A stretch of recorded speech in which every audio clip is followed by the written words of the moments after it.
بسم اللہ الرحمن الرحیم۔ حضرت ابو ہریرہ رضی اللہ تعالی عنہ سے روایت ہے کہ رسول اللہ صلی اللہ علیہ وآلہ وسلم نے فرمایا، جو قاضی بنا دیا گیا گویا وہ بغیر چھری کے ذبح کر دیا گیا۔ حضرت بریدہ رضی اللہ تعالی عنہ سے روایت ہے کہ نبی اکرم صلی اللہ علیہ وآلہ وسلم نے فرمایا، قاضی تین طرح کے ہوتے ہیں، ایک جنتی اور دو جہنمی۔ رہا جنتی تو وہ ایسا شخص ہوگا جس نے حق کو جانا اور اسی کے موافق فیصلہ کیا، اور وہ شخص جس نے حق کو جانا اور اپنے فیصلے میں ظلم کیا تو وہ جہنمی ہے، اور وہ شخص جس نے نادانی سے لوگوں کا فیصلہ کیا وہ بھی جہنمی ہے۔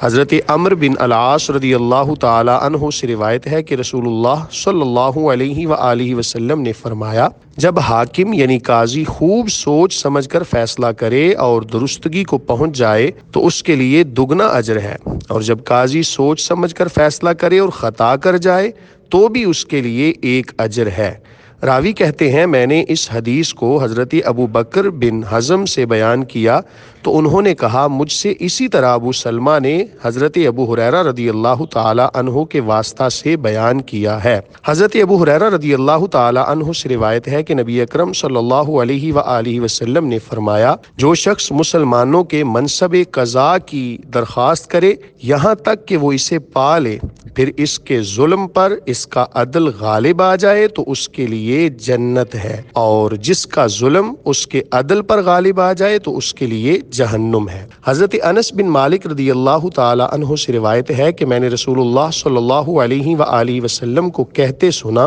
جو شخص منصب قضاء کا طالب ہوا اور اس عہدے کے لیے مدد چاہی وہ اس کے سپرد کر دیا گیا۔ جو شخص اس عہدے کا خواستگار نہیں ہوا اور اس کے لیے مدد نہیں چاہی تو اللہ تعالیٰ اس کے لیے ایک فرشتہ نازل فرماتا ہے جو اسے راہ صواب پر رکھتا ہے۔ حضرت ابو موسیٰ رضی اللہ تعالی عنہ سے روایت ہے کہ نبی اکرم صلی اللہ علیہ وآلہ وسلم نے فرمایا، ہم ہرگز کسی ایسے شخص کو عامل مقرر نہیں کریں گے جو عامل بننا چاہے۔ حضرت عبداللہ بن عمر رضی اللہ تعالی عنہ سے روایت ہے کہ رسول اللہ صلی اللہ علیہ وآلہ وسلم نے رشوت دینے اور رشوت لینے والے دونوں پر لعنت کی ہے۔ حضرت عدی بن عمیرہ کندی رضی اللہ تعالی عنہ سے روایت ہے کہ رسول اللہ صلی اللہ علیہ وآلہ وسلم نے فرمایا، لوگو تم میں سے جو شخص کسی کام پر ہمارا عامل مقرر کیا گیا پھر اس نے ہم سے ان محاصل میں سے ایک سوئی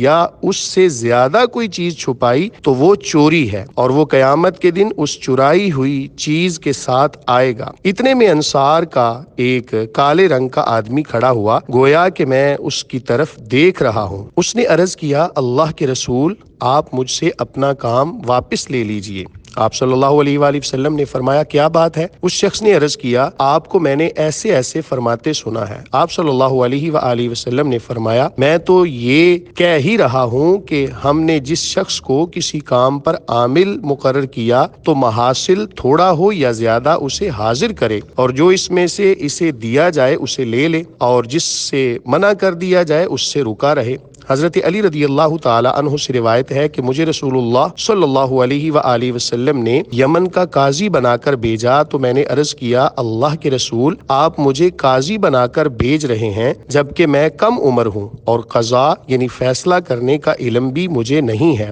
تو آپ صلی اللہ علیہ وآلہ وسلم نے فرمایا، ان قریب اللہ تعالی تمہارے دل کی رہنمائی کرے گا اور تمہاری زبان کو ثابت رکھے گا۔ جب تم فیصلہ کرنے بیٹھو اور تمہارے سامنے دونوں فریق موجود ہوں تو جب تک تم دوسرے کا بیان اسی طرح نہ سن لو جس طرح پہلے کا سنا ہے فیصلہ نہ کرو، کیونکہ اس سے معاملے کی حقیقت و شگاف ہو کر سامنے آ جائے گی۔ وہ کہتے ہیں تو میں برابر فیصلہ دیتا رہا، کہا پھر مجھے اس کے بعد کسی فیصلے میں شک نہیں ہوا۔ ام المومنین ام سلمہ رضی اللہ تعالی عنہا سے روایت ہے کہ رسول اللہ صلی اللہ تعالی علیہ وآلہ وسلم نے فرمایا، میں انسان ہی ہوں، تم اپنے مقدمات کو میرے پاس لاتے ہو سکتا ہے کہ تم میں کچھ لوگ دوسرے کے مقابلہ میں اپنی دلیل زیادہ بہتر طریقے سے پیش کرنے والے ہوں تو میں انہی کے حق میں فیصلہ کر دوں جیسا میں نے ان سے سنا ہو۔ تو جس شخص کے لیے میں اس کے بھائی کے کسی حق کا فیصلہ کر دوں تو وہ اس میں سے ہرگز کچھ نہ لے،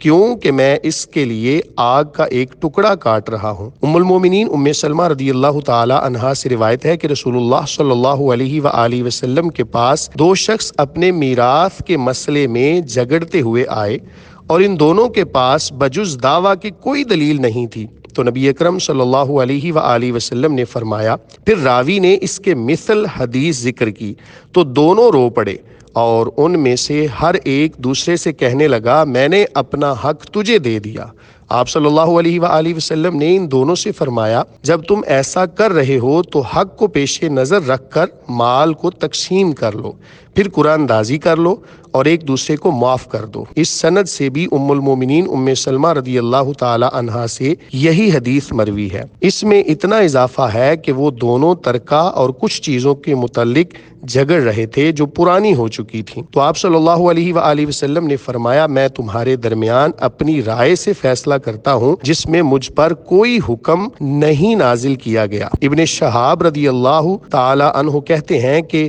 عمر بن خطاب رضی اللہ تعالی عنہ نے منبر پر فرمایا، لوگو، رائے تو صرف رسول اللہ صلی اللہ علیہ وآلہ وسلم کی درست تھی، کیونکہ اللہ تعالیٰ آپ کو سمجھاتا تھا اور ہماری رائے محض ایک گمان اور تکلف ہے۔ حضرت عبداللہ بن زبیر رضی اللہ تعالی عنہ سے روایت ہے کہ رسول اللہ صلی اللہ علیہ وآلہ وسلم نے حکم دیا کہ مدعی اور مدعا علیہ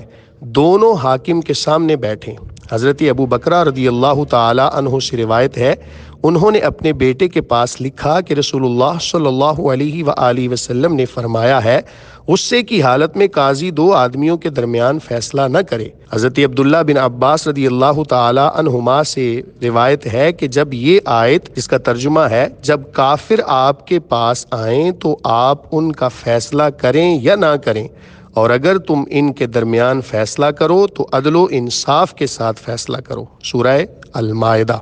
نازل ہوئی تو دستور یہ تھا کہ جب بنو نضیر کے لوگ قریظہ کے کسی شخص کو قتل کر دیتے تو وہ آدھی دیت دیتے، اور جب بنو قریظہ کے لوگ بنو نضیر کے کسی شخص کو قتل کر دیتے تو وہ پوری دیت دیتے۔ تو اس آیت کے نازل ہوتے ہی رسول اللہ صلی اللہ علیہ وآلہ وسلم نے دیت برابر کر دی۔ حضرت معاذ بن جبل رضی اللہ تعالی عنہ کے اصحاب میں سے حمص کے کچھ لوگ کہتے ہیں کہ رسول اللہ صلی اللہ علیہ وآلہ وسلم نے معاذ رضی اللہ تعالی عنہ کو جب یمن کا گورنر بنا کر بھیجنے کا ارادہ کیا تو آپ صلی اللہ علیہ وآلہ وسلم نے ان سے پوچھا، جب تمہارے پاس کوئی مقدمہ آئے گا تو تم کیسے فیصلہ کرو گے؟ معاذ رضی اللہ تعالی عنہ نے عرض کیا، اللہ کی کتاب کے موافق فیصلہ کروں گا۔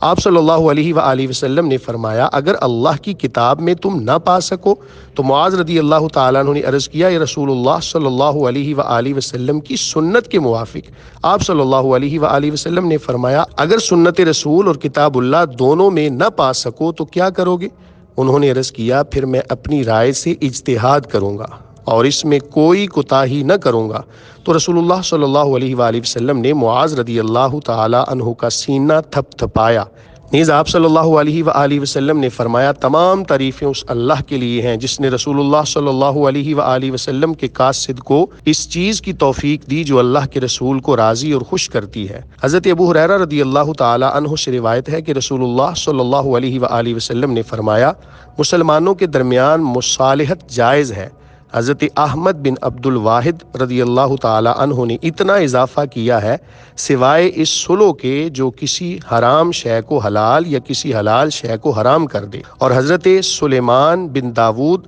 رضی اللہ تعالی عنہ نے اپنی روایت میں یہ اضافہ کیا ہے کہ رسول اللہ صلی اللہ علیہ وآلہ وسلم نے فرمایا، مسلمان اپنی شرطوں پر قائم رہیں گے۔ اللہ تعالیٰ نبی کریم صلی اللہ علیہ وآلہ وسلم کی سنتوں پر عمل کرنے، انہیں پھیلانے اور جو لوگ انہیں پھیلانے کا کام کر رہے ہیں ان کے ساتھ تعاون کی توفیق عطا فرمائے، آمین۔